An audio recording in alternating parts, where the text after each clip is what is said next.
तो फ्रेंड, स्वागत है आप सभी का अपने YouTube channel growth point BGP में।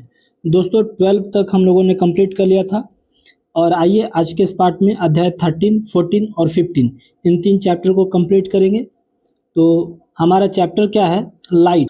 चैप्टर शुरू करने से पहले उन सभी साथियों से कहना चाहूँगा जो भी प्रीवियस के वीडियोज़ नहीं देखे हैं अपलोड किए गए, वो प्लेलिस्ट में सबसे पहले उन वीडियो को ज़रूर वॉच कर ले और को सब्सक्राइब कर लीजिए और बेल आइकन प्रेस कर लीजिए ताकि आने वाला हर एक वीडियो का नोटिफिकेशन आप तक आसानी से मिल पाए।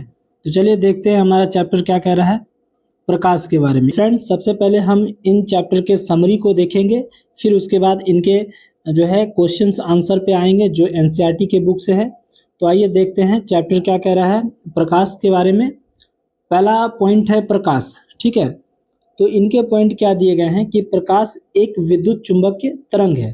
प्रकाश क्या है? एक विद्युत चुंबकीय तरंग है जो अनुप्रस्थ होता है, ठीक है।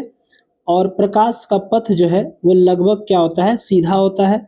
तीसरा पॉइंट है कि प्रकाश के कारण ही कोई वस्तु हमें दिखाई देती है, यानी कि हम किसी भी वस्तु को तभी देख सकते हैं जब उस वस्तु पर प्रकाश पड़ती हो, ठीक है। और अगला है कि प्रकाश कण एवं तरंग दोनों है। प्रकाश क्या है? कण भी है और क्या है? तरंग दोनों है। यह सिद्धांत जो है डी ब्रोगली ने दिया था, ठीक है। अब आते हैं अगले पॉइंट में, प्रकाश के परावर्तन के नियम में, लॉ ऑफ रिफ्लेक्शन। तो इनके नियम क्या कह रहा है कि आपतन कोण बराबर होंगे किनके? परावर्तन कोण के बराबर हो जाएंगे, ठीक है। और आपतित किरण, परावर्तित किरण एवं आपतन बिंदु पर डाला गया लंब एक ही तल पर होता है या एक ही समतल पर होता है। अब आते हैं अगले पॉइंट को। आप चित्र में देख सकते हैं कि आपको एक समतल मिरर दिए गए हैं, इसे आप मिरर मान लीजिए, समतल मिरर है और इस पर क्या है? एक आपतित किरण हो रही है, फिर रिफ्लेक्ट होती है यानी कि परावर्तित हो जाती है और इनके बीच जो डाला गया लंब है वो अभिलंब है और ये एक कोण बना रही है, एंगल बना रही है आई और आर, ठीक है। अब देखते हैं इनके दूसरे पॉइंट पे परावर्तन के बारे में, रिफ्लेक्शन के बारे में। तो क्या दिया गया है कि जब प्रकाश जो है किसी अपारदर्शी माध्यम से टकराकर अपने ही माध्यम में लौटना परावर्तन कहलाता है, ठीक है। जब प्रकाश किसी अपारदर्शी यानी कि जिसको हम देख नहीं सकते हैं और तो अपारदर्शी माध्यम से टकराने पर अपने ही माध्यम में लौटना क्या कहलाता है? परावर्तन कहलाता है, ठीक है। परावर्तन सभी प्रकार के दर्पण के लिए क्या होता है? मान्य होता है। जब सतह चिकना हो तो नियत एवं जब सतह खुरदरी हो तो विसरित परावर्तन होता है, ठीक है। अब आते हैं, हम चित्र को देख सकते हैं कि अनियमित पृष्ठ पर जो है वो आपतित समांतर किरणें दी गई है, ठीक है।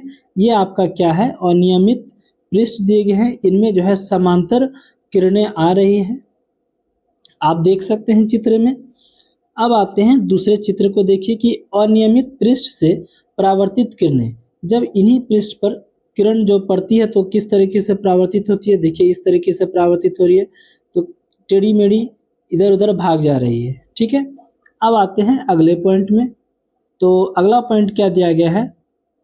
नियमित परावर्तन के चित्र भी दिए गए हैं, इनको भी देख लीजिए, ठीक है। अगला पॉइंट है कि बहु प्रतिबिंब पे यानी कि मल्टीपल रिफ्लेक्शन पे, तो इनके पॉइंट को देखेंगे हम लोग। तो क्या दिए गए हैं? पहला पॉइंट कि समतल दर्पण पर एक हो, समतल दर्पण जब एक हो तो प्रतिबिंब एक दर्पण से अधिक होंगे, ठीक है। तो प्रतिबिंब जो है वो अनंत बनता है जिसमें कि दूसरा सबसे साफ होता है। एक बार फिर से देख लेते हैं कि समतल दर्पण पर जब एक हो तो प्रतिबिंब एक ही दर्पण और एक से अधिक हो तो प्रतिबिंब क्या होगा? अनंत बनता है जिसमें कि दूसरा सबसे साफ होता है। दूसरे पॉइंट में आते हैं कि अनंत पे जो होता है वो प्रतिबिंब को ही बहु प्रतिबिंब कहेंगे। अनंत के प्रतिबिंब को ही हम लोग क्या कहेंगे? बहु प्रतिबिंब कहेंगे, मल्टीपल रिफ्लेक्शन कहेंगे। इसी पर आधारित जो है बहु पारदर्शक यानी कि कैलाइडोस्कोप होते हैं, ठीक है। इसी पे आधारित क्या होते हैं? कैलाइडोस्कोप होते हैं, जिनमें दो समतल दर्पण 45 डिग्री पर प्रयोग किया जाता है। अब आते हैं अगले पॉइंट में, सूर्य के प्रकाश के बारे में। सनलाइट। फ्रेंड्स, ये जो आपकी चैप्टर है, क्लास 8 की चैप्टर है, लाइट, अध्याय 12 नंबर है, सॉरी 13 नंबर है। अब आते हैं इनके पॉइंट को देखते हैं कि सूर्य का प्रकाश जो है यह 7 रंगों का मिश्रण होता है। 7 रंग एक साथ मिल करके श्वेत प्रकाश का निर्माण करते हैं, ठीक है। और यह घटना जो है न्यूटन ने अपने डस्क द्वारा साबित किया था। न्यूटन साहब ने इसे अपने डस्क के द्वारा साबित किया था। और अगला पॉइंट है कि 7 रंग जो है वो प्रिज्म के माध्यम से, यानी कि 7 कलर्स जो है थ्रो एट ए प्रिज्म, यानी कि 7 रंग जो है प्रिज्म के माध्यम से दिखाए गए हैं। तो आप देख सकते हैं एक प्रिज्म है, ये आपका प्रिज्म दिया गया है, इन्हीं पे से प्रकाश को गुजारा जाता है। तो 7 रंगों में ये विभक्त हो जाती है। कौन कौन से? लाल, रेड, ठीक है, नारंगी, ऑरेंज, पीला, हरा, नीला, जामुनी, बैगनी, और ये 7 रंग में क्या हो जा रही है? विभक्त हो जा रही है। अब इनके अगले पॉइंट को देखेंगे तो लाल तरंग दैर्घ्य जो होता है, वो लाल रंग का तरंग दैर्घ्य जो होता है एवं वेग सबसे ज़्यादा, बाकी सबका कुछ कम होता है। यानी कि सबसे ज़्यादा जो है वेग किनका होगा? तो रेड कलर का, रेड रंग का हो जाएगा, ठीक है। उसके बाद बाकी सबका कुछ कम होगा। अब आते हैं अगले पॉइंट पे। तो मानव नेत्र दिए गए हैं, अब इनके बारे में पढ़ेंगे। मानव नेत्र का चित्र दिखाया गया है आप सभी को। ये जो एक मानव नेत्र है चित्र के माध्यम से, ठीक है, काफी साफ नहीं दिखाई पड़ता होगा। ये वाले भाग को पक्षपेशी और इनको परितारिका, लेंस, कार्निया, प्रकाश तंत्रिका, ये सभी चीज दिए गए हैं। एक एक करके इनके पॉइंट को डिस्कशन करेंगे। तो आइए, मानव नेत्र, ठीक है, इनमें क्या है कि आंख का भाग कार्निया, लेंस, पुतली, परितारिका, पक्षाव पेशी, रेटिना, प्रकाशिक तंत्रिका, ये सभी जो है आंख के भाग है। एक एक करके इनके पॉइंट को देखेंगे। पहला पॉइंट ए पे आते हैं, कार्निया के बारे में। तो कार्निया क्या है? कार्निया जो है आपका, इसे स्वच्छ मंडल भी कहते हैं। कार्निया को क्या कहते हैं? स्वच्छ मंडल भी कहते हैं। सबसे ज्यादा प्रकाश का अपवर्तन जो होता है वो यहीं से होता है। कहाँ से होता है? कार्निया से होता है। और तीसरा पॉइंट है कि आंख में प्रकाश यहीं से पहुंचता है। कार्निया के द्वारा ही आंख में प्रकाश पहुंचता है। नेत्रदान में इसी का प्रयोग किया जाता है। जहां तक कि नेत्रदान में भी कार्निया का प्रयोग किया जाता है। अब बी पॉइंट में आते हैं, परितारिका के बारे में। तो परितारिका क्या है, इनको देखेंगे। इसी के कारण आंख का रंग जो होता है भूरा, बैगनी होता है। कभी कभी आप देखे होंगे किन्हीं किन्हीं लोगों का रंग, आंख के रंग जो होते हैं वो भूरा या बैगनी होता है। यह पुतली के आकार को क्या करता है? नियंत्रित करता है, एडजस्ट करता है। और पुतली प्रकाश की मात्रा को नियंत्रित करती है। इसी के कारण आप कभी कभी देखे होंगे, जब आप किसी अंधकार जगह से प्रकाश जगह की ओर जाएंगे तो आपको क्या हो जाएगा? आपकी आंखें जल्द नहीं खुलेंगी, वो एडजस्ट करेंगी, ठीक है ना, पहले। अब आते हैं इनके अगले पॉइंट में। अतः मुख्य रूप से परितारिका जो है वो प्रकाश की मात्रा को नियंत्रित करती है, ठीक है। तीसरे पॉइंट में आते हैं, पक्षपेशी में। पक्षपेशी क्या है? तो यह एक लेंस के ऊपरी एवं निचली भाग से जुड़ा होता रहता है। पक्षपेशी जो होते हैं यह लेंस के ऊपरी एवं निचली भाग से जुड़ा रहता है और इसका अपवर्तनांक सबसे क्या होता है? अधिक होता है। डी पॉइंट की बात करें, डी में दिया गया आपको लेंस के बारे में। यह प्रोटीन का एक उत्तल लेंस होता है। लेंस क्या होता है? यह प्रोटीन का बना होता है। काफी बार क्वेश्चन पूछा गया और बहुत ही इंपॉर्टेंट क्वेश्चन है कि लेंस किनका बना होता है। अभी कई एग्जामों में मैंने देखा था। तो लेंस जो है वो प्रोटीन का बना होता है। इनका अपवर्तनांक सबसे क्या होता है? अधिक होता है। अब आते हैं ई पॉइंट में, प्रकाशिकीय नर्व के बारे में। तो इनमें क्या दिया गया है कि यह एक प्रकार का नली होता है जो रेटिना से माध्यम से मस्तिष्क तक क्या होता है, जुड़ा रहता है। ठीक है, प्रकाशीय नर्व जो होता है यह एक प्रकार का नली होता है जो रेटिना के माध्यम से मस्तिष्क तक जुड़ा रहता है और इसी के द्वारा प्रकाश जो है विद्युत के रूप में विद्युत संकेत के रूप में मस्तिष्क तक जा पहुंचता है। अब आते हैं अगले पॉइंट में। अगला पॉइंट क्या दिया गया है, एफ यानी कि रेटिना के बारे में। ठीक है, इनके भी पॉइंट को देख लेंगे रेटिना के बारे में। तो क्या कह रहा है कि यह आंख के पीछे स्थित होता है। रेटिना जो होता है वो यह आंख के पीछे स्थित होता है। यहीं पर जो है प्रतिबिंब वास्तविक उल्टा एवं छोटा बनता है। ठीक है, रेटिना पर ही प्रतिबिंब जो होते हैं वो वास्तविक और उल्टा एवं छोटा बनते हैं। इनमें दो बिंदु होते हैं, पित्त दूसरा अंध बिंदु। ठीक है, अंध बिंदु पर धुंधला प्रतिबिंब एवं पित्त बिंदु पर साफ प्रतिबिंब बनता है। इनमें दो तरह की कोशिकाएं होती हैं, क्षण एवं शंकु कोशिकाएं होती हैं। और क्षण कोशिकाएं और शंकु कोशिकाएं को देखते हैं। क्षण कोशिकाएं क्या है, उत्तरदायी होती तीव्रता के लिए। इनका काम क्या है, कम प्रकाश में सुग्राही करना। और शंकु कोशिका उत्तरदायी होती है रंग के लिए। ठीक है, और इनका काम क्या है, तीव्र प्रकाश में सुग्राही होता है। ठीक है, अब नोट करने के लिए पॉइंट दिए गए हैं तो इनके पॉइंट को देखेंगे। शंकु अपना, ठीक है, कोशिका मंद होते हैं इसलिए यह तीव्र या ज्यादा प्रकाश में सुग्राही या कम काम करती है। क्षण शल्काय का अपना कोशिका तीव्र होता है इसलिए यह जो है कम या मंद प्रकाश में भी काम करता है। और दूसरा पॉइंट है कि रात्रि या निशाचर जंतु में क्षण की संख्या ज्यादा एवं शंकु की संख्या क्या होती है, कम होती है। इसी तरीके से अगला पॉइंट है कि दिन में देखने वाले जंतु में शंकु की संख्या ज्यादा एवं क्षण की संख्या जो है वो कम होती है। कुछ महत्वपूर्ण तथ्य आ चुके हैं, इनको देख लेते हैं। क्या दिए कि नेत्र का व्यास कितना होता है, आंख का यानी कि नेत्र का व्यास जो होता है वो 2.3 सेंटीमीटर होता है। दूसरा है कि तितली का नेत्र बना प्रतीत होता है। तितली का जो नेत्र बना प्रतीत किसका होता है, सहस्त्रो नेत्र का प्रतीत होता है। अब आइए देख सकते हैं चित्र में तितली को। तीसरा पॉइंट है कि ब्रेल पद्धति की खोज किसने की थी। ब्रेल पद्धति की खोज जो है वो लुईस ब्रेल ने की थी। इन्हीं के नाम पे ब्रेल पद्धति का नाम रखा गया है। आप चित्र में देख सकते हैं कि ब्रेल पद्धति को किस तरीके से दर्शाया गया है। ठीक है, अब आते हैं कि ब्रेल पद्धति में प्रयोग किए जाने वाले बिंदुक पैटर्न का उदाहरण ऊपर दिए गए थे, हमने देखा। और इनके अगले पॉइंट को देखते हैं। स्टोरी ऑफ माय लाइफ पुस्तक के लेखक कौन है। देखिए ये क्वेश्चंस दिया गया है कि स्टोरी ऑफ माय लाइफ पुस्तक के लेखक कौन है, तो हेलन ए केलकर है। कौन है, हेलन ए केलकर है। और अगला है कि कैलाइडोस्कोप, कौन सा स्कोप है ये, क्लाइडोस्कोप किसके कारण प्रतिबिंब बनाता है, तो बहुल परावर्तन के कारण ये जो है क्लाइडोस्कोप प्रतिबिंब बनाते हैं।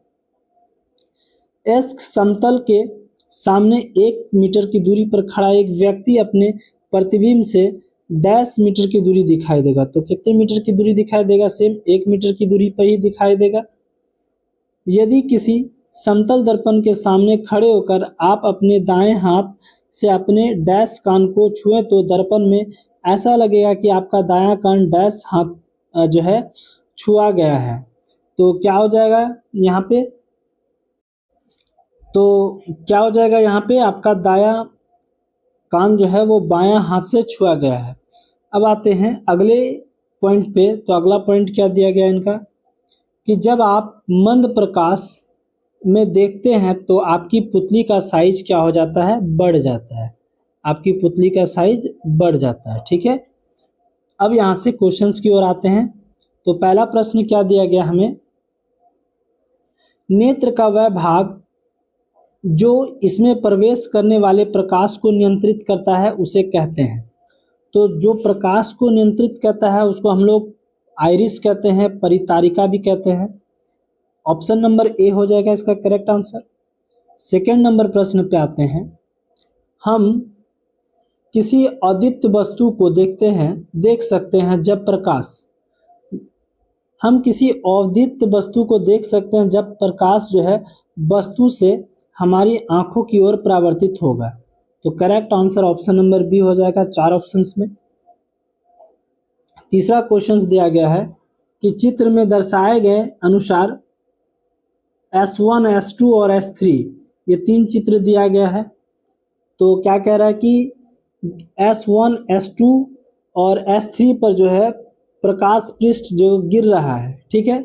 तो आपको देखना है S1 पर देखिए इस तरीके से प्रकाश आ रही है, इसी तरीके से S2 पर सरफेस देखिए इसका टेढ़ा मेढ़ा है और S3 का सरफेस भी काफ़ी ज़्यादा टेढ़ा मेढ़ा है। तो इनको क्या कह रहा है इनके बारे में, जिन पृष्ठों पर आपतन कोण परावर्तन कोण के बराबर होंगे वे क्या कहलाएंगे। तो चित्र में देखते हैं कि जिन पृष्ठ पे जो है आपतन कोण और परावर्तन कोण दोनों बराबर हो जाएंगे वो आपके समतल दर्पण में होंगे, S1 में हो जाएंगे, ठीक है। ऑप्शन नंबर ए हो जाएगा। तो आपतन कोण और परावर्तन कोण कहाँ पे बराबर हो जाएगा, S1 पे यानी कि समतल दर्पण पे या फिर चिकनी या चमकीली सतह पर, ठीक है। अब आते हैं क्वेश्चन नंबर 4 पे। तो 4 में क्या दिया गया, चौथे नंबर क्वेश्चन में मेज पर रखे गत्ते के एक टुकड़े, ठीक है, मेज पर रखे गत्ते के एक टुकड़े पर एक छोटा सा दर्पण M जड़ा हुआ है। गत्ता एक बल्ब के प्रकाश से प्रकाशित है और बल्ब के सापेक्ष आंख की स्थिति A, B, C एवं D दर्शाई गई है और चित्र को A, B, C तथा D में किस स्थिति में बल्ब दर्पण में दिखाई देगा।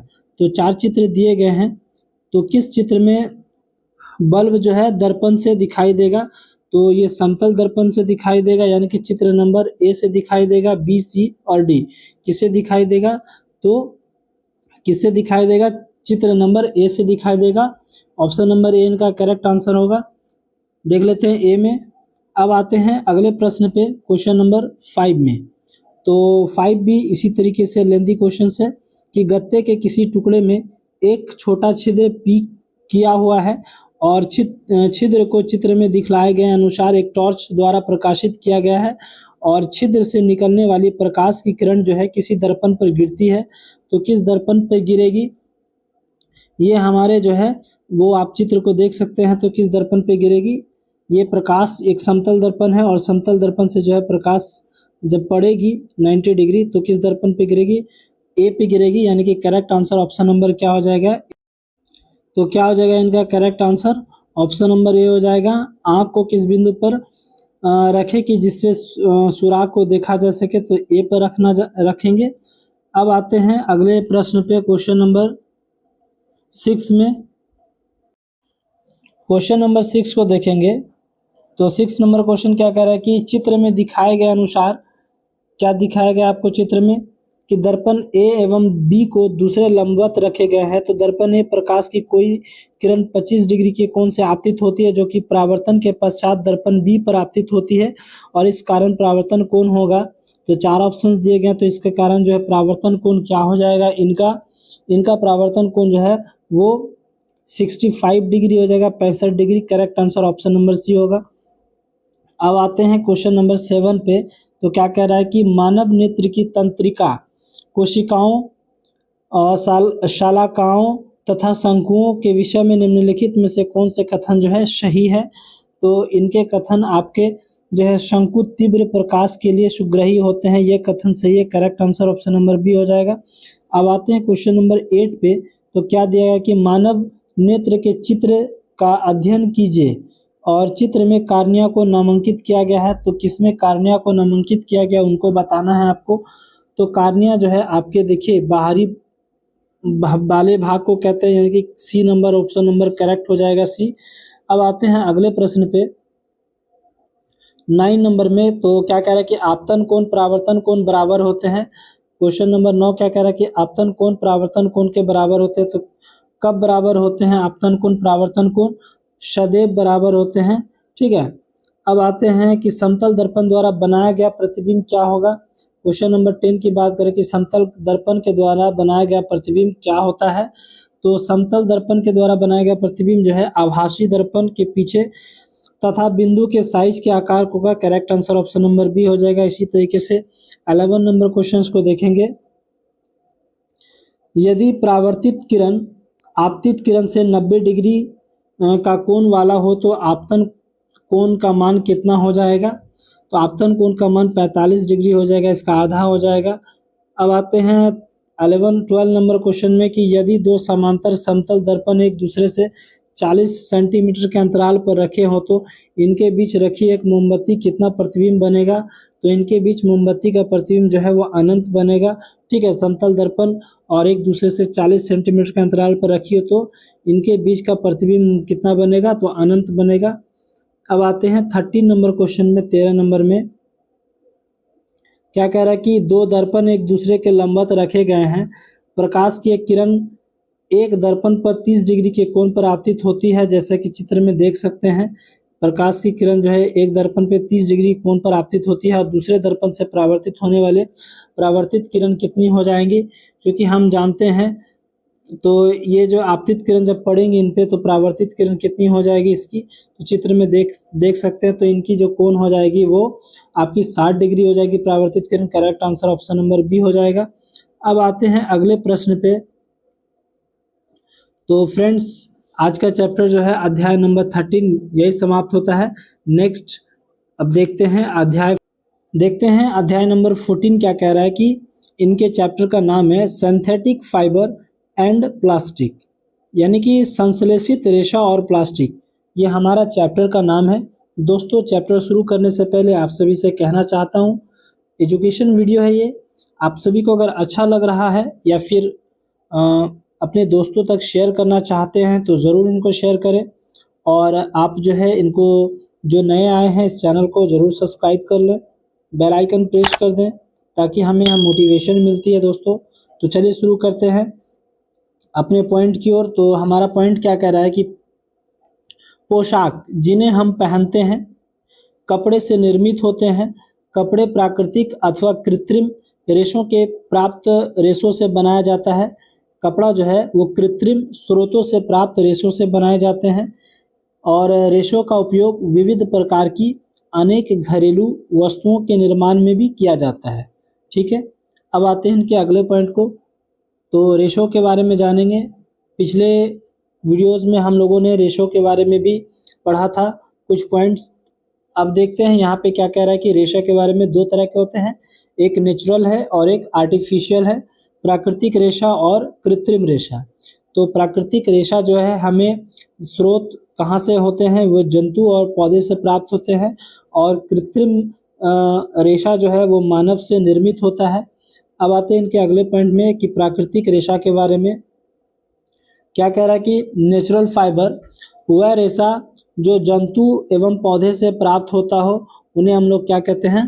प्राकृतिक रेशा कहते हैं। ठीक है, अब आइए इनके अगले पॉइंट को देखते हैं। इनमें क्या कह रहा है कि प्राकृतिक रेशों की कुछ उदाहरण दिए गए हैं, जैसे कि कपास दिए गए हैं और जूट दिए गए हैं। इसी तरीके से ऊन, रेशम दिए गए हैं।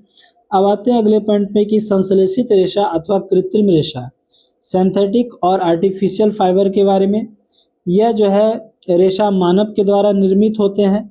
यह छोटी छोटी इकाइयों से मिलकर बने होते हैं जिन्हें हम लोग क्या कहते हैं? बहुलक कहते हैं, यानी कि पॉलीमर कहते हैं। बहुलक बहुत सी इकाइयों के दोहराने से बनता है। आगे के पॉइंट को देखेंगे कि कृत्रिम रेशा, इनके कौन कौन से कृत्रिम रेशा है। तो ये जो आपके है कृत्रिम रेशा, रेयॉन है, नायलॉन है और क्या है? पॉलिस्टर है। ठीक है, रेयॉन के बारे में जानेंगे। तो रेयॉन की खोज जो है 19वीं सदी में चीन में हुई थी। रेयॉन की खोज कब हुई थी? 19वीं सदी में चीन में हुई थी। यह रेशम के सामान्य गुण वाले रेशों से प्राप्त हुई है और इस रेशों को कास्ट यानी कि लुगदी के रासायनिक उपचार से प्राप्त किया गया है। ठीक है, रेयॉन के बारे में। अब आते हैं रेयॉन के उपयोग के बारे में। यूज ऑफ रेयॉन, तो क्या दिए गए हैं कि पहला कि कपास के साथ मिलकर चादरें बनाना रेयॉन का, और दूसरा क्या कि उनके साथ मिल करके कालीन या फिर गलीचा बनाने में उपयोग किया जाता है रेयॉन का। अगले पॉइंट को देखेंगे तो अगला पॉइंट क्या है, नायलॉन के बारे में। नायलॉन क्या है, यह एक पूर्ण जो है, नायलॉन क्या है, यह एक प्रथम पूर्ण रूप से संश्लेषित रेशा है। ठीक है, इनकी खोज 1931 ईस्वी में की गई थी और इसका निर्माण जो है कोयले, जल और वायु से किया गया है। यह प्रबल यानी कि स्ट्रॉन्ग, प्रत्यास्थ इलास्टिसिटी और हल्का यानी कि लाइट है। यह चमकीला और घुलने में क्या है, सुगम है। नायलॉन के बारे में। अब नायलॉन के उपयोग को देख लेते हैं, इनके क्या उपयोग है। तो नायलॉन का उपयोग जो है कारों की सीट के पट्टे बनाने में, और क्या है, जुराबों बनाने में, यानी कि आप सॉक्स बोलते हैं जिनको, ठीक है, रस्सी में, रोप्स में, तंबाकू में और ब्रश में, इन सभी चीज़ों में जो है नायलॉन का प्रयोग किया जाता है। पर्दे में भी किया जाता है नायलॉन का प्रयोग। अब नोट में दिए गए हैं कि इनके इसके रेशो इतने मजबूत होते हैं, यानी कि नायलॉन के रेशे इतने मजबूत होते हैं कि हम उनसे पैराशूट और चट्टानों पर चढ़ने की रस्सी का निर्माण करते हैं और इससे रस्सी इस्पात से अधिक प्रबल होते हैं। ठीक है, पॉलिस्टर और एक्रेलिक के बारे में जानेंगे, तो इनके पॉइंट को भी देख लेते हैं। तो पॉलिस्टर एक अन्य संश्लेषित रेशा है। पॉलिस्टर क्या है, एक अन्य संश्लेषित रेशा है और इस रेशों से बने कपड़े में आसानी से सिलवटें नहीं पड़ती है। ठीक है, दूसरा क्या है कि टेरिलीन एक लोकप्रिय पॉलिस्टर है और इससे बहुत महीन रेशों में खींचा जा सकता है। ठीक है, जिन्हें फिर किसी भी अन्य तंतु समान बनाया जा सकता है, बुना जा सकता है। और अगला पॉइंट है इनका कि पेट यानी कि पॉली इथिलीन टरथेल एक बहुत सुपरिचित प्रकार का पॉलिस्टर है। इसका उपयोग बोतलें, बर्तन, फिल्म, तार, अन्य बहुत से उपयोगी उत्पादकों के निर्माण में किया जाता है। पॉलिस्टर के उपयोग के बारे में आएंगे। यूजेज ऑफ पॉलिस्टर को देखते हैं कि कपास के साथ मिलकर पॉलीकोट बनाने में पॉलिस्टर का उपयोग किया जाता है, कि ऊन के साथ मिलकर पॉलीवुल बनाने में भी पॉलिस्टर का उपयोग किया जाता है। अब आते हैं अगले पॉइंट में। अगला पॉइंट क्या दिया गया कि प्लास्टिक के बारे में। तो प्लास्टिक क्या है, एक संश्लेषित रेशा की तरह प्लास्टिक भी एक बहुलक है। ठीक है, प्लास्टिक क्या है कि संश्लेषित रेशों की तरह एक प्लास्टिक भी क्या है, बहुलक है। और सभी प्लास्टिकों में इकाइयों की व्यवस्था एक ही प्रकार की नहीं होती है। प्लास्टिक का पुनः चक्रण यानी कि रिसाइकलिंग हो सकता है और इसे पुनः प्रयुक्त भी किया जा सकता है, प्रयोग में लाया जा सकता है। इसे रंगा और पिघलाया जा सकता है और इसे बेलकर चादरों में बदलाया जा सकता है अथवा इसकी तारें बनाई जा सकती है। मतलब कि आप इन्हें जिन आकार में ढालना चाहेंगे उन आकार में डल सकता है। पॉलीथीन के बारे में बात करें तो पॉलीथीन बनते किसके हैं, तो पॉली प्लस इथिलीन से मिल करके पॉलीथीन का निर्माण होता है। पॉलीथीन एक प्लास्टिक का एक उदाहरण है जो सामान्य उपयोग में आने वाली पॉलीथीन थैलियों में काम आती है। प्लास्टिक के प्रकार के बारे में आएंगे, टाइप्स ऑफ प्लास्टिक। तो इनके क्या दिए गए कि थर्मोप्लास्टिक है, थर्मोसेटिंग दिए गए हैं, और भी है, देख लेते हैं इनके पॉइंट को कि क्या दिया गया कि यह गर्म होने पर आसानी से विकृत यानी कि डिफॉर्म्ड हो जाते हैं। थर्मोप्लास्टिक जो है आसानी से, ये गर्म होने पर आसानी से क्या हो जाते हैं, डिफॉर्म्ड हो जाते हैं, विकृत हो जाते हैं। उदाहरण के लिए पॉलीथीन और पीवीसी, पॉलीविनाइल क्लोराइड, पीवीसी। और देखिए क्या है, उपयोग में जो है खिलौने, कंघियों के निर्माण में भी किया जाता है थर्मोप्लास्टिक का उपयोग। थर्मोसेटिंग के पॉइंट को देखेंगे तो इन्हें एक बार ही सांचे में ढाला जाता है। थर्मोसेटिंग को एक बार ही सांचे में ढाला जा सकता है, जैसे कि मर्ड दिया जाता है। इन्हें जो है उष्मा देकर नरम नहीं किया जा सकता है। उदाहरण के लिए बैकलाइट और मेलामाइन। बैकलाइट और मेलामाइन क्या है, ये थर्मोसेटिंग के उदाहरण हैं। अब आते हैं अगले पॉइंट में। तो अगला पॉइंट दिया है, चित्र में देख सकते हैं कि प्लास्टिक निर्मित कुछ वस्तुएं दी गई है। बैकलाइट के बारे में बात करेंगे हम, तो क्या दिया है कि यह ऊष्मा और विद्युत का क्या है, कुचालक होता है। यह बिजली के स्विच, विभिन्न बर्तन के हत्थे आदि बनाने में काम आता है। किनका, बैकलाइट का। दूसरे पॉइंट की ओर बात करें तो मेलामाइन क्या है कि मेलामाइन यह एक बहुत बहुउपयोगी पदार्थ है। यह आग का प्रतिरोधक है तथा अन्य प्लास्टिक की अपेक्षा ऊष्मा को सहने की अधिक क्षमता रखता है। यह आग का प्रतिरोध है। उपयोग में क्या चीज़ उपयोग किया जाता है? टाइलें, रसोई के बर्तन, कपड़े आदि बनाने में जो है मेलामाइन का उपयोग किया जाता है। अब आते हैं प्लास्टिक के कुछ उपयोग, यूजेज ऑफ प्लास्टिक। तो इनके उपयोग क्या है? हम जानते हैं कि दैनिक जीवन में खाद्य सामग्री लेने में जल, दूध, अचार और पैकेट्स जो है सूखे मेवे, ड्राई फ्रूट्स आदि के संचयन में भी प्लास्टिक के प्रयोग किए जाते हैं। यह जो है भार में हल्के, कम कीमत और अच्छा यानी कि स्मार्ट यानी कि गुड एफोर्डेबिलिटी के उपयोग में आसानी से होते हैं। अब आते हैं हल्के होने के कारण इनका उपयोग जो है कारों, वायुयानों, अंतरिक्ष और चप्पल, फर्नीचर, सजावट की वस्तुओं में उपयोग किया जाता है। प्लास्टिक जो है अनाभिक्रियाशील यानी कि नॉन रिएक्टिव होते हैं। यह प्लास्टिक जल और वायु की अभिक्रिया नहीं करते हैं, जिसके कारण जो है इनमें जंग नहीं लगता है और इनका संक्षारण जो है आसानी से नहीं होता है। अगला पॉइंट है प्लास्टिक के बारे में कि प्लास्टिक हल्का, प्रबल और चिरस्थायी होते हैं। प्लास्टिक विद्युत व ऊष्मा के क्या होते हैं?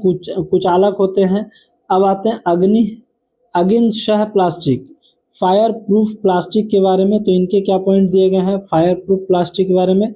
यद्यपि संश्लेषित रेशों आसानी से आग पकड़ लेते हैं, परंतु यह जानना रोचक होगा कि आग बुझाने वाले कर्मचारियों के परिधानों पर मेलामाइन प्लास्टिक की परत चढ़ी होती है, जो उसे अग्निरोधक बनाती है, यानी कि आग से जलने से बचाती है। प्लास्टिक का पर्यावरण पर इफेक्ट जानेंगे हम लोग।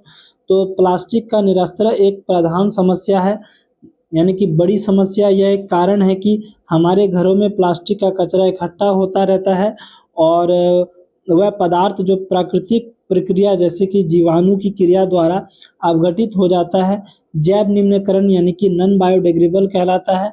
और वे पदार्थ जो प्राकृतिक प्रक्रियाओं के द्वारा सरलता से विघटित नहीं होता, नहीं टूटता है, उन्हें हम लोग क्या कहेंगे? जैव अनिम्नीकरण कहलाता है। ठीक है। अब आते हैं इनके अगले पॉइंट को देखते हैं कि अपशिष्ट के प्रकार और अपहार्सित होने लगने वाला लगभग समय और पदार्थ की प्रकृति। तो अपशिष्ट पदार्थ कौन कौन से हैं? सब्जी और फलों, छिलके, बचा हुआ भोजन आदि, ये सभी को जो है पचने यानी कि अपहार्सित यानी कि होने में लगने के समय कितना है? 1 से 2 सप्ताह। और पदार्थ की प्रकृति क्या हो जाएगी? जैव निम्नीकरण हो जाएगी। ठीक है। कागज है 10 से 30 दिन लगता है, ये भी आपका जैव निम्नीकरण है। सूती कपड़ा 2 से 5 माह लगेंगे इनमें, और इनकी प्रकृति क्या हो जाएगी? जैव निम्नीकरण हो जाएगी। इसी तरीके से लकड़ी, ऊनी वस्त्र, टीन, एल्युमिनियम सभी चीज़ दिए गए हैं। अब आते हैं अगले पॉइंट में। तो प्लास्टिक का पर्यावरण पर दुष्प्रभाव, harmful effects of plastic on environment. ठीक है। तो यह अपघटित होने में कई वर्ष ले लेते हैं। यह पर्यावरण हितैषी नहीं है और यह पर्यावरण प्रदूषण का कारण बनता है। और इसके का अतिरिक्त जब संश्लेषित पदार्थ को जलाया जाता है तो पूर्णतः जलने में लंबे समय लेते हैं। प्लास्टिक का पर्यावरण पर दुष्प्रभाव को हम पढ़ चुके हैं। अब आते हैं इनके समाधान के बारे में, सॉल्यूशन के बारे में। तो क्या सॉल्यूशन दिए गए हैं इनके? तो कपास या जूट के बने थैले का प्रयोग करना। किनका प्रयोग करना? कपास या फिर जूट के बने थैले का प्रयोग करना। जैव निम्नीकरण और अजैव निम्नीकरण अपशिष्ट को अलग इकट्ठा करना तथा इनका अलग निरस्तर करना। और फिर क्या है कि प्लास्टिक जो है अपशिष्ट को पुनः चक्रित करना। एक उत्तरदायी नागरिक के रूप में 5R सिद्धांत को याद रखना। ठीक है। जैसे कि दिए गए हैं कि उपयोग कम करिए, पुनः उपयोग कीजिए और पुनः चक्रित करिए, पुनः प्राप्त करिए और उपयोग ना करिए। ठीक है। अगले पॉइंट में आते हैं कि महत्वपूर्ण तथ्य, इंपॉर्टेंट फैक्ट्स के बारे में देख लेते हैं। संश्लेषित रेशा यानी कि सिंथेटिक फाइबर जो है और प्लास्टिक प्राकृतिक रेशों की भांति बहुत बड़ी इकाइयों से निर्मित होते हैं, जो बहुलक यानी कि पॉलीमर कहलाते हैं। बहुलक जो है अनेक छोटी इकाइयों से निर्मित होते हैं। ठीक है। दूसरा पॉइंट क्या है कि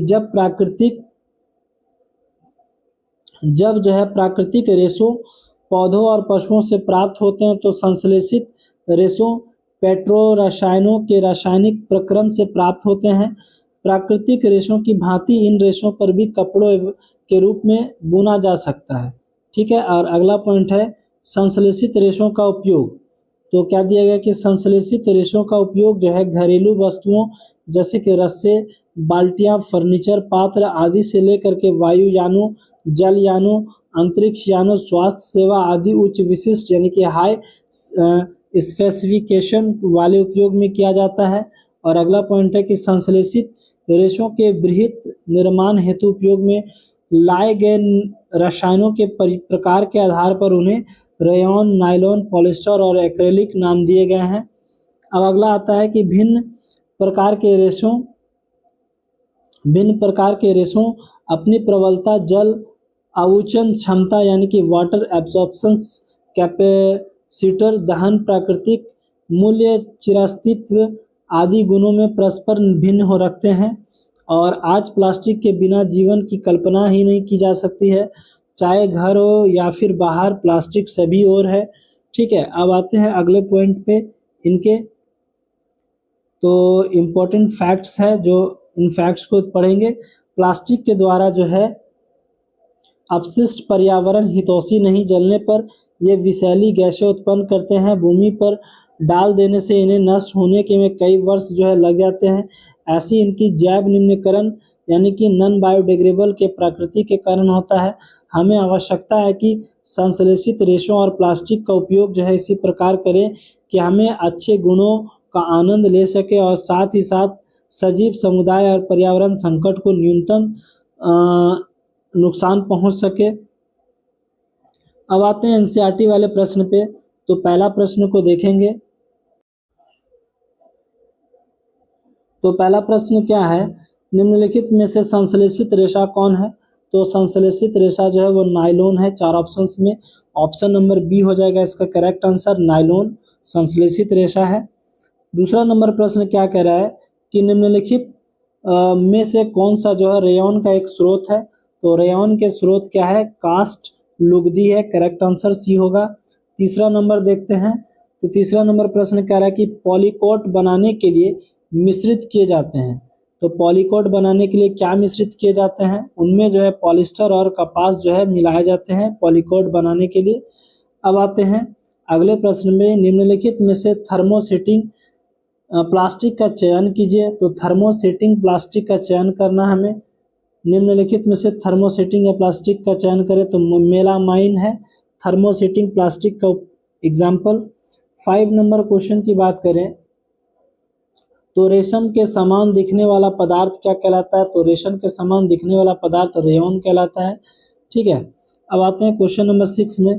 खाना बनाने के लिए, ठीक है, खाना बनाने के बर्तन के हत्थे तैयार करने का सबसे उपयुक्त पदार्थ है? तो इनके सबसे उपयुक्त पदार्थ है बैकलाइट, यानी कि खाना बनाने के बर्तन के हत्थे तैयार करने का सबसे उपयुक्त पदार्थ क्या है? बैकलाइट है, correct answer option number D होगा। अब आते हैं अगले प्रश्न पे, क्वेश्चन नंबर 7 नंबर पे। तो 7 नंबर क्वेश्चन करें कि निम्नलिखित में से कौन सा एक सामान्य गुण नहीं है?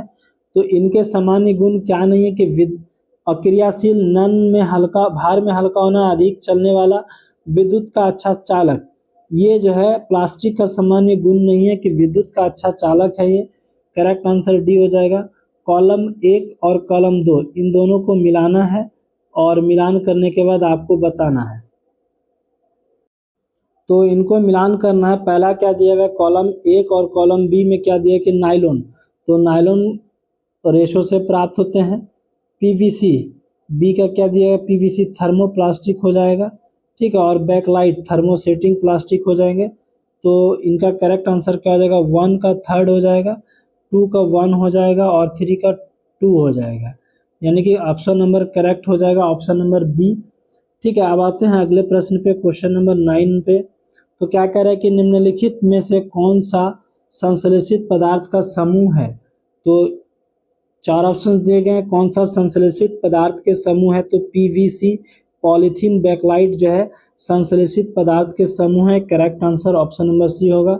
अब आते हैं अगले प्रश्न पे 10 नंबर क्वेश्चन में। क्या कह रहा है कि सामान्य पदार्थ जो सामान्यतः रसोई घर में काम आने वाले जार बनने में काम आता है, तो ये कौन सा आता है? पेट काम आता है। करेक्ट आंसर डी हो जाएगा। अब आते हैं अगले प्रश्न पे, 11 नंबर पे। रेयॉन एक संश्लेषित रेशा नहीं है। 11 नंबर क्वेश्चन कह रहा है कि रेयॉन एक संश्लेषित रेशा नहीं है, क्योंकि इसे कास्ट लुगदी से प्राप्त किया जाता है। Correct answer option number B होगा। अब आते हैं 12 नंबर क्वेश्चन में कि संश्लेषित रेशा है। संश्लेषित रेशा डैश रेशे भी कहलाते हैं। तो संश्लेषित रेशे जो है वो क्या कहलाते हैं? रेयॉन रेशा और कृत्रिम रेशा दोनों कहलाते हैं। Correct answer option number C हो जाएगा। अब आते हैं 13 नंबर क्वेश्चन में, 13 में। तो क्या कह रहा है कि संश्लेषित रेशा कच्चे माल से संश्लेषित किया जाता है जो डैश कहलाते हैं। तो ये क्या कहलाते हैं? कास्ट लुगदी कहलाते हैं। 14 नंबर प्रश्न पे बात करें, संश्लेषित रेशों की भांति प्लास्टिक भी एक डैश क्या है? तो प्लास्टिक भी एक जो है वो अपरूप और क्या हो जाएंगे? अजैव निम्नीकरण हो जाएंगे। तो correct answer option number D होगा। तो दोस्तों अध्याय 14 भी समाप्त होता है। अब नेक्स्ट अध्याय देखते हैं। तो अब आते हैं अधातुओं के भौतिक गुण के बारे में, physical properties of non metal. तो अधातु तीन अवस्थाओं में पाए जाते हैं। अधातु जो है वो 3 अवस्थाओं में पाए जाते हैं, ठोस, द्रव्य और gas. Solid, liquid and gas, इन 3 अवस्था में पाए जाते हैं। ठोस की बात करें तो ठोस में जो है फास्फोरस, आयोडीन और कार्बन और सल्फर, ये चीज़ पाए जाते हैं। और द्रव्य में जो है ब्रोमीन पाए जाते हैं। ठीक है। और गैस की बात करें तो फ्लोरीन, नाइट्रोजन, ऑक्सीजन और क्लोरीन, ये सभी द्रव्य में पाए जाते हैं। अब आते हैं कि वे आमतौर पर क्या होते हैं? नरम होते हैं। तीसरे पॉइंट की बात करें तो अपवाद में हीरा एक अधातु है जो कि नरम नहीं है, बल्कि यह ज्ञात सबसे जो है कठोर पदार्थ है। अपवाद की बात करें तो हीरा एक क्या है? अधातु है जो नरम नहीं होता है, बल्कि यह ज्ञात सबसे कठोर पदार्थ होते हैं। तीसरे पॉइंट की बात करें तो वे गैर चमकदार होते हैं और उनकी उपस्थिति फीकी होती है। एक्सेप्शन में बात करें तो ग्रेफाइट, वे धात्विक चमक होते हैं। ग्रेफाइट में क्या होते हैं? धात्विक चमक होते हैं। चौथा पॉइंट है अधातु ना तो तन्य होती है और ना ही आघात वर्ग होती है। ठीक है। अधातु ना तो तन्य होती है और ना ही आघात वर्ग होती है। तो वे क्या होते हैं? भंगुर होते हैं। और अधातु ध्वनि मुक्त होते हैं। और 6 नंबर बात करें कि अधातु जो बिजली के खराब क्या है? संवाहक होते हैं, पुअर कंडक्टर होते हैं। और अपवाद की बात करें तो ग्रेफाइट एक अधातु है जो बिजली का क्या है? अच्छा संवाहक है, यानी कि चालक है। अब आते हैं अगले पॉइंट में, धातुओं और अधातुओं के रासायनिक गुण के बारे में बात करेंगे। तो chemical properties of metal and non metal, तो क्या देगी? ऑक्सीजन के बारे में तो हवा के साथ प्रतिक्रिया करना। धातु जो है O2 के साथ अभिक्रिया करके धातु ऑक्साइड बनाती है, जो कि प्रवृत्ति में क्षारीय होते हैं।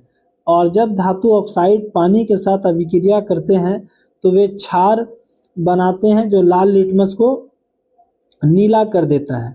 उदाहरण के लिए सोडियम धातु ऑक्सीजन गैस के साथ प्रतिक्रिया करने पर जो होते हैं वो सोडियम ऑक्साइड बनाती है, जैसे कि आपको केमिकल रिएक्शन में दिखाया गया है।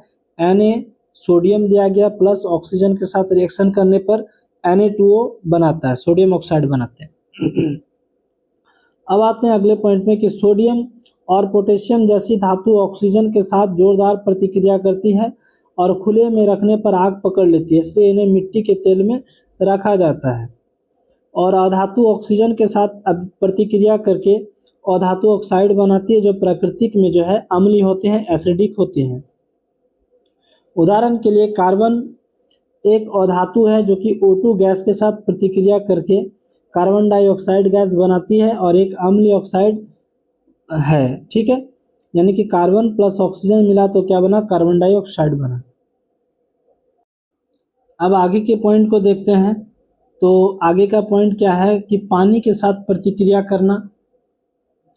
किनके साथ प्रतिक्रिया करना? पानी के साथ प्रतिक्रिया करना। तो क्या दिया गया है कि रिएक्शन विथ वाटर, अधिकांश धातुएं पानी के साथ प्रतिक्रिया करके अपने हाइड्रोक्साइड और हाइड्रोजन मुक्त करती है। आप देख सकते हैं केमिकल इक्वेशन में के प्लस एच टू को जब ओ से रिएक्ट कराते तो K O H plus H two देता है। अब आते हैं ठंडे पानी के साथ प्रतिक्रिया करना रिएक्शन कराने पर। सोडियम और पोटेशियम जैसी अत्यधिक प्रतिक्रियाशील धातुएं ठंडे पानी के साथ प्रतिक्रिया करके धातु ऑक्साइड यानी कि मेटल हाइड्रो ऑक्साइड्स बनाती है और हाइड्रोजन गैस मुक्त करती है। ये आपके क्या है, केमिकल रिएक्शन दिए गए हैं। सोडियम प्लस H2 मिलाने के बाद NaOH प्लस H2 देता है। अब आते हैं गर्म पानी के साथ रिएक्शन कराने पर। रिएक्शन विथ हॉट वाटर क्या दिया है, जिंक और मैग्नीशियम जैसी कम प्रतिक्रियाशील धातुएं गर्म पानी के साथ प्रतिक्रिया करके धातु हाइड्रोक्साइड और हाइड्रोजन गैस बनाती है। और अगला पॉइंट है कि धातु जल के साथ अभिक्रिया नहीं करती है, हालांकि वे वायु में बहुत अधिक अभिक्रियाशील हो सकती है। उदाहरण के लिए फास्फोरस एक बहुत ही अभिक्रियाशील अधातु है। फास्फोरस क्या है, एक बहुत ही अभिक्रियाशील अधातु है। हवा के संपर्क में आने पर आग पकड़ लेती है और इसलिए इसे जल में जो है डुबो कर रखा जाता है। अब आते हैं अगले पॉइंट में, तो अम्लों के साथ अभिक्रिया करना, रिएक्शंस विद एसिड, अधिकांश धातुएं तनु खनिज अम्लों के साथ अभिक्रिया करके लवण बनाती है और हाइड्रोजन गैस मुक्त करती है। उदाहरण के लिए मैग्नीशियम एक धातु है जो कि सल्फ्यूरिक अम्ल के साथ अभिक्रिया करती है और करने के बाद मैग्नीशियम सल्फेट और H2 गैस बनाती है। तो आप देख सकते हैं यहाँ पे अभिक्रिया की गई है। मैग्नीशियम के साथ क्या अभिक्रिया हो रहा है, मैग्नीशियम सल्फाइड, ठीक है, सल्फेट को जब रिएक्शन कराते तो मैग्नीशियम सल्फेट प्लस H2 होता है। अब आते हैं कुछ धातुएं हैं जो कि तनु खनिज अम्लों के साथ अभिक्रिया नहीं करती है। कुछ धातुएं जो तनु खनिज अम्लों के साथ अभिक्रिया नहीं करती है, जैसे कि सोना, चांदी, पारा इत्यादि। और धातुएं तनु खनिज अम्लों के साथ अभिक्रिया नहीं करती है, उनमें से कुछ सांद्रित खनिज अम्लों के साथ अभिक्रिया करने के विभिन्न यौगिक बनाती है। उदाहरण के लिए कार्बन के साथ प्रतिक्रिया करने पर कार्बन डाइऑक्साइड, सल्फर डाइऑक्साइड और पानी बनता है। आप देख सकते हैं। अगले पॉइंट में आते हैं कि धातुओं का उपयोग, यूज ऑफ मेटल, ठीक है। धातुओं के उपयोग के बारे में आते हैं तो एल्युमिनियम एक तन्य होने के कारण ऊष्मा का संचालन करता है और बर्तन बनाने में बिजली के तार में जो है एल्युमिनियम का उपयोग होता है। अधिक दूर तक विद्युत सप्लाई में एल्युमिनियम का उपयोग किया जाता है। और सोना, चांदी, प्लेटिनम आभूषण बनाने में एल्युमिनियम का प्रयोग किया जाता है। पारा, थर्मोमीटर में उपयोग किया जाता है पारा का। तांबा की बात करें तो बिजली के तारों में प्रयोग किया जाता है तांबे का भी, ठीक है। अगले पॉइंट की बात करें तो अगला पॉइंट क्या दिया गया है, अधातुओं के उपयोग, यूज ऑफ नॉन मेटल। इनके पॉइंट को देखते हैं कि अधातु हमारे जीवन के लिए आवश्यक है, जिन्हें सभी जीव सांस लेते हैं, O2 कार्बन आदि के रूप में ग्रहण करते हैं और पौधे की वृद्धि को बढ़ाने के लिए उर्वरकों में अधातु का उपयोग किया जाता है। इसी तरीके से इनका अगला पॉइंट है कि जल संशोधन ब्लीचिंग पाउडर के रूप में क्लोरीन का उपयोग किया जाता है और पटाखों धातु के उपयोग में किया जाता है। उदाहरण के लिए फास्फोरस, आयोडीन एक अधातु है जिनका उपयोग एंटीसेप्टिक बनाने में किया जाता है, ठीक है। यहाँ से एग्जाम्पलर वाले क्वेश्चन स्टार्ट हो चुके हैं। तो पहला प्रश्न हमारा क्या कह रहा है, तो पहला प्रश्न है कि निम्नलिखित में से कौन सी एक अधातु नहीं है। तो इनके 4 ऑप्शंस को देखना है। तो कौन सी एक अधातु नहीं है, कॉपर, सल्फर, एल्युमिनियम, आयरन। तो इनके क्या है, सल्फर जो है एक अधातु नहीं है। Correct answer option number B होगा। अब आते हैं अगले प्रश्न पे, क्वेश्चन नंबर 2 में। तो क्या कह रहा है क्वेश्चन नंबर 2, तो पदार्थ जो हथौड़े से पीटने पर चपटा हो जाते हैं वे क्या कहलाते हैं, वे आपके जो है जिंक का दाना कहलाता है। पदार्थ जो कि पीटने पर क्या हो जाता है, चपटा कहला जाता है, तो जिंक का दाना है, ठीक है। तीसरा नंबर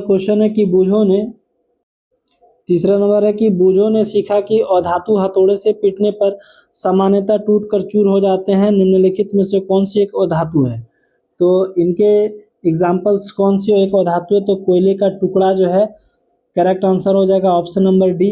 अब आते हैं क्वेश्चन नंबर 4 में, पदार्थ जिनको खींचकर तारों में बदल सकते हैं तन्य कहलाते हैं, निम्नलिखित में से तन्य कौन से पदार्थ नहीं है।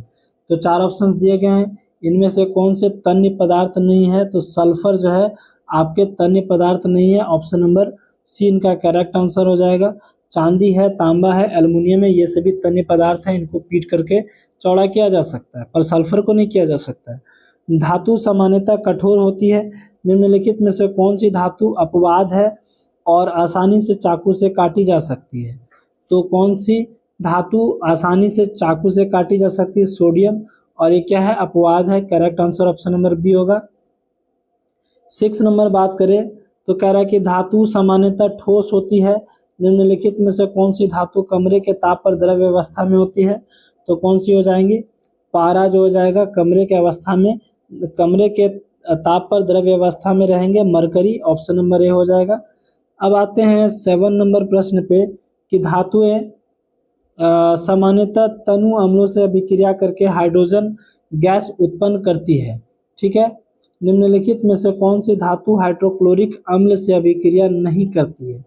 तो कौन सी धातु हाइड्रोक्लोरिक अभिक्रिया से अम्ल से अभिक्रिया नहीं करती है, तो तांबा हो जाएगा, correct answer option number D, ठीक है।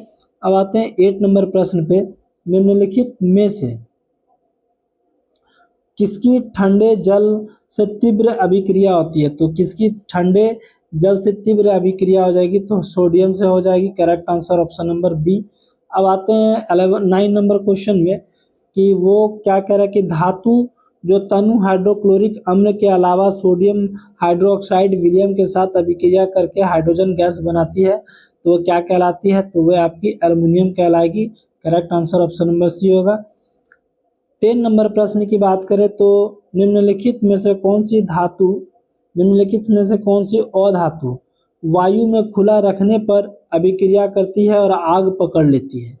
तो कौन सी अधातु है जो कि वायु में खुला रखने पर आग पकड़ लेगी, तो फास्फोरस है, अभी जस्ट हम लोगों ने समरी में पढ़ा, फास्फोरस हो जाएगा।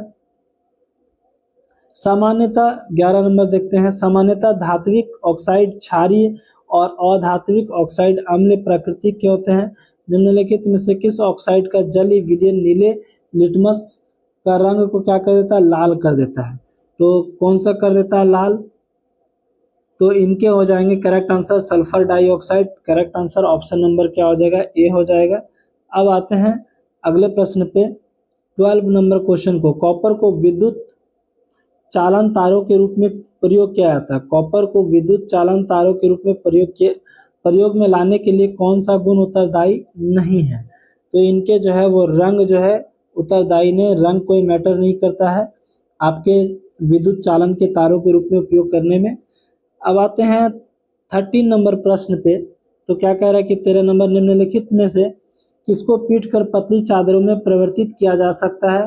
तो हम जो है जिंक को पीट करके पतली चादर के रूप में परिवर्तित कर सकते हैं, correct answer option number A हो जाएगा। 14 की बात करें तो निम्नलिखित में से कौन सा कथन जो है सही है। तो कौन से कथन सही है, सामान्यतः धातु क्या होती है, तन्य होती है, correct answer option number C होगा। अब आते हैं 15 पे, तो धातु जो है उष्मा और डैश की डैश होती है। तो धातु उष्मा और बिजली की जो है संचालक होती है। धातु क्या होती है, उष्मा और बिजली की संचालक होती है, correct answer option number A हो जाएगा। 16 की बात करें, धातु अम्ल से अभिक्रिया करके डैश गैस बनाती है। तो कौन सी गैस बनाती है, हाइड्रोजन गैस बनाती है। 17 नंबर देखें तो सोडियम और पोटेशियम धातु रखा जाता है। तो सोडियम और पोटेशियम धातु जो है वो मिट्टी के तेल में रखा जाता है, correct answer option number B हो जाएगा। तो दोस्तों आज का चैप्टर यहीं समाप्त होता है, मिलते हैं नेक्स्ट वीडियो में। तब तक जिन सभी को अगर अच्छा लगा वीडियो तो ज़रूर लाइक कर दें और कमेंट जरूर करें। तब तक के लिए धन्यवाद। आते हैं अध्याय नंबर 15 में, हमारे चैप्टर का नाम है materials, metal and non metals, पदार्थ, धातु और अधातु, ये चैप्टर का नाम है। और इनके पॉइंट को देखेंगे तो पहला पॉइंट क्या दिया गया है हमें, धातु के भौतिक गुण, physical property of physical properties of metals, ठीक है, धातु के भौतिक गुण के बारे में दिए गए धातुओं के बारे में। तो हमारे आसपास की हर एक वस्तु को धातु और अधातु में वर्गीकृत किया गया है। दूसरा पॉइंट है कि जो पदार्थ ऊष्मा और बिजली संचालन करता है और चमकदार होता है वह धातु कहलाते हैं, और जबकि जो पदार्थ चमकहीन यानी कि जिसमें चमक नहीं होती है और बिजली और गर्मी की क्या होती है, कुचालक होती है, उससे हम लोग क्या कहेंगे, अधातु कहेंगे। अभी इनके और एग्जाम्पल को भी देखेंगे आगे के पॉइंट में। अब देखते हैं धातुओं के भौतिक गुण के बारे में, ठीक है, क्या दिया गया है, फिजिकल प्रॉपर्टी ऑफ मेटल्स के बारे में। तो क्या है पहला पॉइंट, ज़्यादातर धातुएं कमरे के तापमान पर ठोस अवस्था में होती है, जैसे कि उदाहरण में लोहा, निकेल, तांबा, एल्युमिनियम, जस्ता, ये सभी जो है कमरे के तापमान पर जो होते हैं ये ठोस अवस्था में होती है। और अपवाद की बात करें तो ये इसमें क्या दिए गए कि पारा एकमात्र जो है ऐसी धातु है जो कमरे के तापमान पर ही तरल होती है, ठीक है। और दूसरा पॉइंट है कि सभी धातुएं कठोर होती है। यहाँ से क्वेश्चंस बनता है कि एक ऐसी धातु जो कमरे के तापमान पे तरल होती है तो वो कौन सी होती है, तो ये आपके क्या कहलाती है, पारा कहलाती है, ठीक है। अगला पॉइंट को देखते हैं, अपवाद में सोडियम और पोटेशियम। अपवाद की बात करें तो सोडियम और पोटेशियम जो है जैसी धातुएं नरम होती है और इन्हें जो है चाकू से आसानी से काटा जा सकता है। तो ये भी कहते हैं कि किस धातु को आसानी से काटा जा सकता है, तो सोडियम और पोटेशियम को जो है आसानी से काटा जा सकता है चाकू से। धातुएं जो है वो सोना, लोहा, चांदी चमकदार होती है, जिनका अर्थ है कि वे चमकदार दिखाई देती है और अपनी सतह से प्रकाश को क्या करती है, परावर्तित करती है, ठीक है। अगला पॉइंट है कि चांदी और एल्युमिनियम जैसी धातुएं लचीली यानी कि फ्लेक्सिबल होती है, और जिनका अर्थ है कि उन्हें पीट कर जो है पतली चादरें बनाई जा सकती है, ठीक है। और तीसरा पॉइंट है कि धातुओं का वह गुण जो कि जिसके द्वारा पीट कर पतली चादरें बनाई जा सकती है उसे आघात वर्णिता यानी कि मेलिएबिलिटी कहलाती है। तो इन्हें क्या कहते हैं, मेलिएबिलिटी कहते हैं, आघात वर्णिता कहते हैं। धातुएं जैसे कि एल्युमिनियम और तांबा तन्य होती है, जिनका अर्थ है कि उन्हें खींचकर तार बनाया जा सकता है। सामग्री को आसानी से आकार देने या तारों में खींच के गुण को तन्यता यानी कि तन्यता करती है, डक्टाइलिटी कहते हैं, उन्हें हम लोग तन्यता कहते हैं। धातुओं को ध्वनि युक्त कहा जाता है। धातुओं को क्या कहा जाता है, ध्वनि युक्त कहा जाता है। इन पर प्रहार करने पर सुनाई पड़ती है, ध्वनि सुनाई पड़ती है। और धातुएं उष्मा और बिजली के क्या होते हैं, कुचालक होते हैं। धातु क्या होते हैं, उष्मा और बिजली के कुचालक होते हैं। जो पदार्थ अपने माध्यम से बिजली के प्रवाह की अनुमति देते हैं उन्हें उसमें चालकता कहते हैं। अपवाद की बात करें, शीशा और पारा उष्मा के खराब कुचालक संवाहक होते हैं, ठीक है। अब इनके दूसरे पॉइंट की बात करें तो इनके